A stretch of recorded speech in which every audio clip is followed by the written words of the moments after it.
Pushing Back the Shadows, support and awareness for mental health.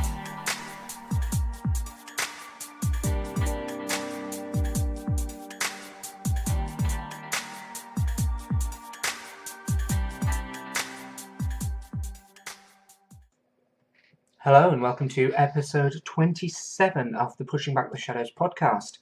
My name is Alex Davis and I'm the founder and main author behind Pushing Back the Shadows. So last week I told you about a little bit of my journey and how depression really for me is a liar. And I said I was going to cover some more of that in the next couple of weeks. So today I'm looking at how depression can be a comforter. Now that might sound a bit strange to you because you think, depression it's dark, it's sometimes empty, it can be quite sad, overwhelming, and it really drives you down into quite a low place.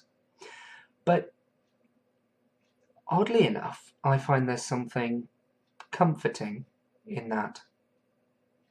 Now, if you haven't checked out last week's episode, then I would encourage you to just pop on over, episode 26, and have a listen, because it'll give you a little bit more insight into my journey itself, which is something that I don't think I've really tackled a lot on the podcast. I've given you advice, I've given you encouragement, done explanations for friends and family members. I haven't really done my journey. Also, you want to check out Inside My Head. It's a series I ran back when I started Pushing Back the Shadows. Talks about my journey and how my mental health affects me. But anyway, on to it being the idea of a comforter. Now for that, you might be thinking of an actual comforter, something that helps you, gives you that almost safe feeling. Perhaps it might even be like a warm, fuzzy feeling that you get when you feel like you are secure. And maybe there are things that you associate with that. I mean, being comforted, you might think of the embrace of a parent or a partner, something along those lines. It might be you comforting someone else, be it children, be it relatives, friends, whatever. And it sounds very strange, doesn't it, to kind of put depression and mental health in that kind of category. Because if it's something like a mental illness, like it's usually labelled, how can that be comforting? Well, for starters, I suppose the most obvious one would be that it's a label that I can have. I know something's wrong. I know that I'm not as I should be, and I have a label for that. I have a diagnosis. And while I do argue that the diagnosis and the actual illness itself shouldn't become my identity, as I mentioned in Identifying Identity, which is another post I'd recommend that you check out. Don't worry, I'm not going to keep making recommendations. But while I maintain that it shouldn't become my identity, there is a certain comfort in knowing what you're dealing with. The fact that I can turn around and say, I think it's this, or I've been diagnosed with this, does lend itself to the road to recovery. And that in itself can be quite encouraging and even comforting. But there are a couple of other reasons that I would cite for why I believe my depression, or my dark passenger as I refer to it. I know it's a very Dexter reference, but that is how I feel it is. Sometimes it's in control, it takes the wheel, but most of the time it's kind of a passenger in the back of my brain that just kind of comes along for the ride. But there are a number of other reasons why I would say it's kind of a comforter. For starters, it knows me better than anybody else. And that's something I keep touching on. Our brains being very much like a supercomputer that just turns itself against us, using the depression, using the anxiety, the bipolar, whatever it is. And it uses everything that it knows will get to us, being something kind of for want of a better word, being like a figment of our mind. It's almost impossible for it not to know us as well as it does. It kind of knows every single aspect of us. And while to a certain extent, that can be quite disconcerting. There are other parts of me that think, do you know what? Really, that is quite comforting. It knows me better than anything anyone else might. And there is that comforting aspect to it. Do you ever find that? Do you find that sometimes having something there that knows you the way your depression, your dark passenger, whatever you'd call it, knows you, that is quite comforting? It's an odd one. I'll grant you, it's a very, very odd one. But I do take some kind of strange comfort in that. Am I weird?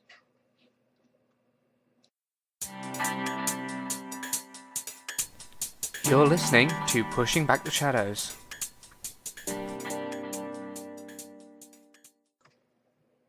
I suppose the most basic of kind of ideas that you can draw from something being a comforter is that it's comfortable.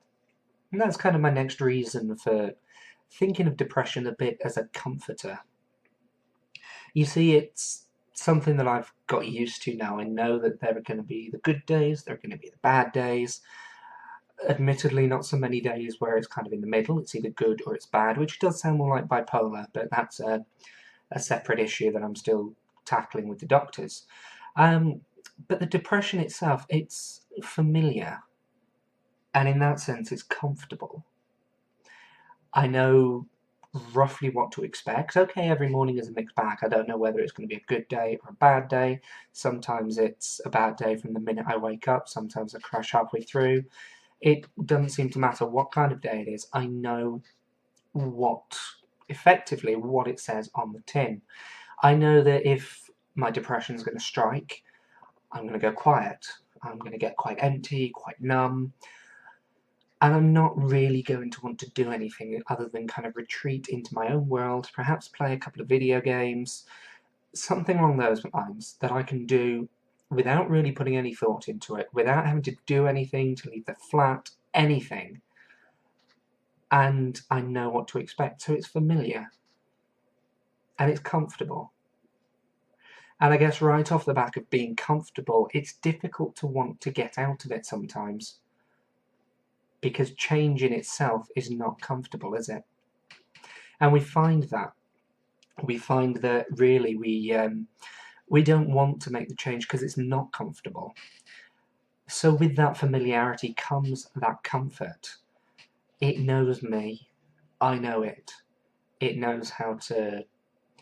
Manipulate's not quite the right word, but it knows what buttons to push to get the reaction it wants. And at the same time, I know more or less what to expect from it. I'm learning to live with it. In that sense, it's comfortable. And the familiarity is comforting. The other part is that it's always there. You hear a lot of people say, with regards to depression, how isolating and how lonely it can be. And that's something I'm going to talk a lot more on later on in the week. In the month. I know what I'm trying to say. But anyway, I'll talk about it a lot later on. And it's something that I find, even when I'm at my loneliest, I feel like there's nobody around me, nobody really bothers, nobody cares. However that manifests itself, despite having people around me who do care, even when I'm feeling lonely, it's there. It's always there. Out of everybody and everything, it's almost that one thing that I can always count on to be there. So even on the days where I've kind of locked myself in the flat and I'm only really talking a little bit on social media, or even doing nothing of the sort, even just on the video game, I know that I am not truly alone. It sounds weird, doesn't it? In fact, the bulk of the episode sounds weird because you wouldn't normally think of depression being a comforter. And yet that's exactly it. It is there, and it is constantly there. Even on the good days, it's there in the back of my mind, and there is something comforting about that. and I've already mentioned that change is kind of uncomfortable, when you're in a world where things do change quite frequently, the fact that yesterday it was nice and, well, not nice and sunny, but the weather wasn't too bad, and today I'm looking out the window and we've got a snowstorm. Aside from that, it's very, very comforting to have that constant. Everything changes in the world. Technology, we can't keep up with it, and as I've just mentioned about the weather, that changes constantly, and you're having a good day, you're having a bad day, whatever happens, it's there. And call me crazy, but I draw some comfort in that. At least I know what I'm getting out of life. There is one more reason that I would call it a comforter, and I think this is the one that a lot of people are going to identify with. Can you guess what it is?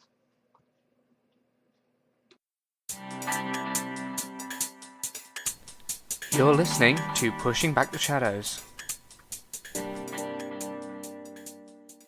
Effectively being a perfectionist, I'm setting myself up for a fall. What happens when it doesn't go the way I think it should? Naturally, you'd get disappointed. You'd kind of think, well, what's the point in trying? I didn't get it right. I failed. It's not great. But in actual fact, depression comforts me in that sense because of the number of times it says, you're not good enough. You're not worth it. You're not going to amount to anything. And it reminds me that I'm not perfect. It's a bit of an odd twist for it, because you'd think being reminded that you're not perfect would actually be worse than aspiring for that perfectionism. But it's a good reminder for me to have, I think, because it reminds me when things aren't going right, yeah, I'm not perfect. I'm not always going to get it right, despite the fact that I am a self-proclaimed perfectionist. I will not get it right all the time. Granted, I like to think that I do, and I'd still try my best to get it completely right the first time. But I know it's not going to happen, and depression gives me that comfort because every goal I set for myself, it lowers it. It tells me I'm not going to achieve that. And in a sense, it's kind of turned my way of thinking around. One of my favourite things to do, well, it sounds odd being a favourite thing, but something I do a lot is I always seem to prepare for the worst. I will pick the worst possible outcome, and I will brace myself for that. Now, a couple of people have said that they find that quite bizarre. Why would I do that? Why would I think that the worst is going to happen?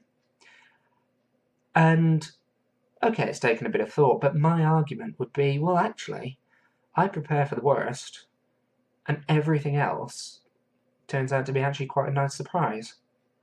I prepare for the worst, and anything else, no matter what the outcome, is a nice surprise.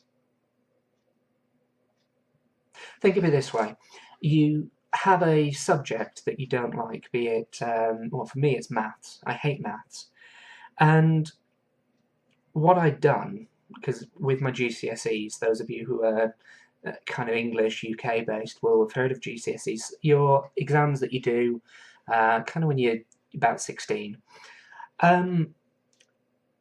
I got a D the first time round, which isn't great. Normally for most jobs and that you need a C or above. So I had to redo it. And I remember going to get my results and thinking, yeah, do you know what, you failed again. You failed again because it's horrible. You don't like maths.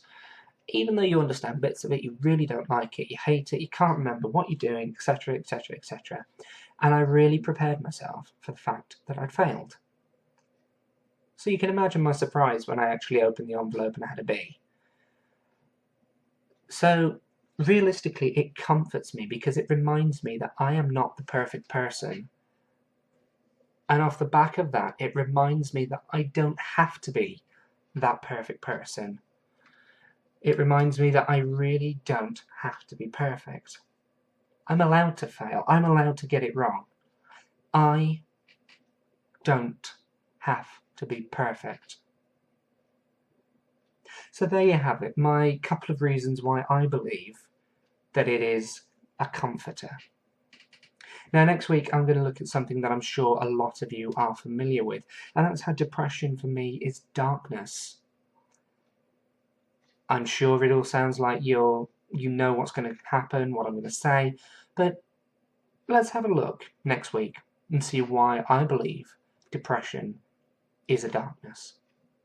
You take care, guys. I'll catch you next week.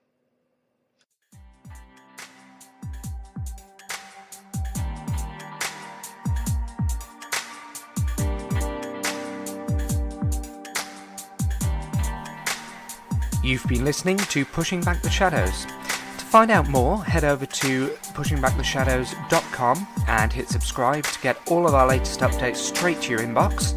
Alternatively, connect with us on Facebook, which is facebook.com/Alex Davis PBTS, or you can visit us on Twitter at Alex Davis PBTS.